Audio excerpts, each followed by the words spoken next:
In doubles HB week, in exclusively the Jets playbook, we're going to be going over shake HB corner for its ability to beat both man and zone and stretch the field vertically and horizontally. Let's hop right into it. To start it off, we're going to be in cover 3. Now on offense, we're rocking a pretty unique play art. And just to start it off with the square receiver Ayuk, the triangle receiver Jennings, and the X receiver tight end Kittle, they both beat man and zone, which is really good. So it makes the reads easy on this play. The post route ran by the circle receiver Samuel right now. That is a majority of a clear out route to push those zones out of the way to make sure they don't get any ideas of jumping underneath.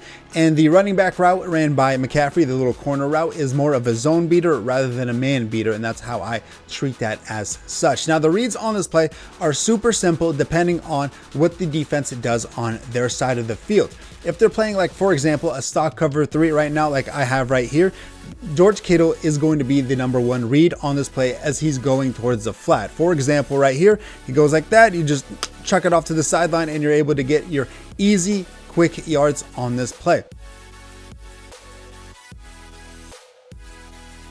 So not only is George Kittle read #1 on this play to the flat, but if they are shading underneath or setting their zone drops lower, you're able to hit him across the sideline as soon as he turns up the field to the sideline. Just like that, give him a nice precision pass to the outside, and you're able to fit him in the soft spot of the zones.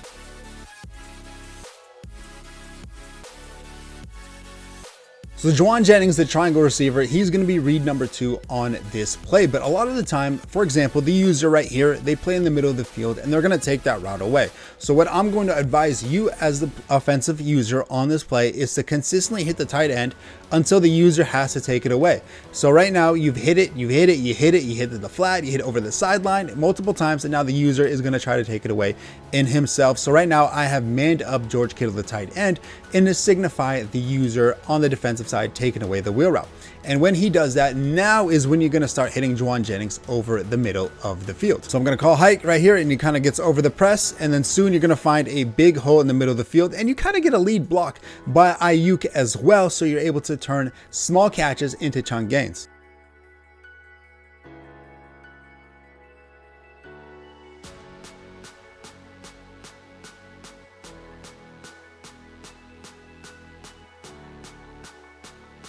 One more time, a lot of the time he's going to get bumped and pressed in the middle of the field, so you're going to have to buy a little time in the pocket, but once you're able to do that in itself, it is an easy pitch and catch. So Brandon Ayuk on his post route is shallow enough so the deep blues don't play it, but also long enough so the hooks don't play it. So stuff like CFM or regs, these middle linebackers, they will never ever play that post route ran by Ayuk. But in Ultimate Team, with those gigantic middle linebackers with lurk artists, you have to be a little bit pickier in the zones that you throw it in. You have to make sure those lanes are available for you to hit those passes. For example, right here, you can see as soon as he cuts, in Ultimate Team, that might be a pick if there is Gronkowski with lurk artists sitting there in the middle of the field. But in this example right here, as soon as he goes towards the middle of the field, it doesn't matter who's playing there with lurk artists. It doesn't matter. You're going to be able to fit that in between the zones. So one more time, we're going to be just looking at that post and then fitting it in between where they can't get it.